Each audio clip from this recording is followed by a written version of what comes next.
Richard Southern joins us on this Wednesday. Hey, Richard, you and I both very lucky to still have solid work. You're working from home, but the coronavirus pandemic has thrown millions out of work. And one American economist is floating a controversial idea to get the economy back on track.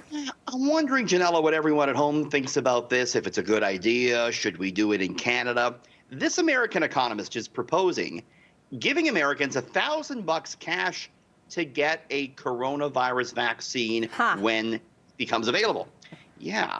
I mean, they want to get herd immunity, and they say, if a vaccine is, say, 75% effective, which it usually is around there, then it would mean 80% of the population needs to get vaccinated in order to reach herd immunity. And we know, Janella, some people, it may take some convincing. You don't want to make it mandatory. I don't think we should go down that road potentially. But, if you want to sweeten the pot, say, here's $1,000 to get the vaccine, it might work. Of course, it wouldn't be cheap. The Economist estimates that this would cost U.S. taxpayers $275 billion, though he points out that's just a drop in the bucket compared to, what we've spent bailing out the economies so far, Janella. So it's certainly it's a hot potato one, isn't it? Yeah, I don't know about that one. I mean, I think people should be able to make their own health decisions, and we know that who is probably going to be going after that money are people who don't have it and who really need it and may feel like it's their only option, even if they don't want to take the vaccine for whatever reasons. I say keep that money and give it to people, use it for unemployment or use that money in other ways to make sure it gets into people's pockets who need it. I don't think we should be better spent elsewhere. You make a good point there. Okay, back here at home in the GTA, an iconic restaurant is closing its doors for good. Richard, you have a special connection to the place. Grade A graduation dinner here, Janella. You went too. You've been here, right? We're talking about Frankie Tomato. Tomatoes. Yeah. And excuse me, it's Tomato, Richard. Oh, I'm sorry. That's why there's two T's.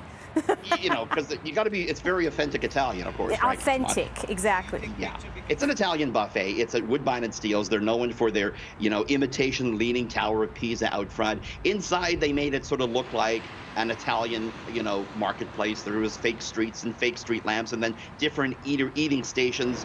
There's pizza station, a pasta station. It's iconic. It's been around for 25 years, Janella, but the province still not allowing buffets to operate in the traditional sense. Mandarin buffets have pivoted to like an a la carte thing, but Frankie Tomato said, listen, we're not built for that. And so it's time for us to close for good. It really is such a shame. Such a classy joint, that place. Really? Okay.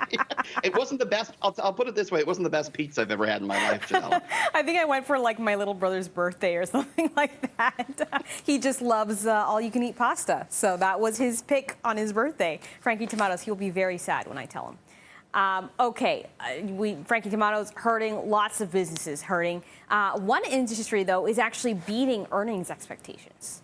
Yeah, the banks are not hurting one bit, Janella. RBC was the latest bank to report strong earnings. Would you believe RBC made a profit just in the last 3 months alone of $3.2 billion? The interesting number was the revenue. Almost $1 billion higher than where it was last year. So we're in a much more challenging environment, yet the bank's pulling in more revenue. A lot of that has to do with the stock market. The banks play that. They have the capital markets division. Stock markets have done well. S&P and NASDAQ just today closed at record highs. So the banks are doing all right. RBC stock up 1.5% today. Janella, you and I are back just after 6:30. A teen going viral for someone she looks like. And you and I are talking about our doppelgangers just after 6:30. Can't wait. We'll see you next hour. Thanks.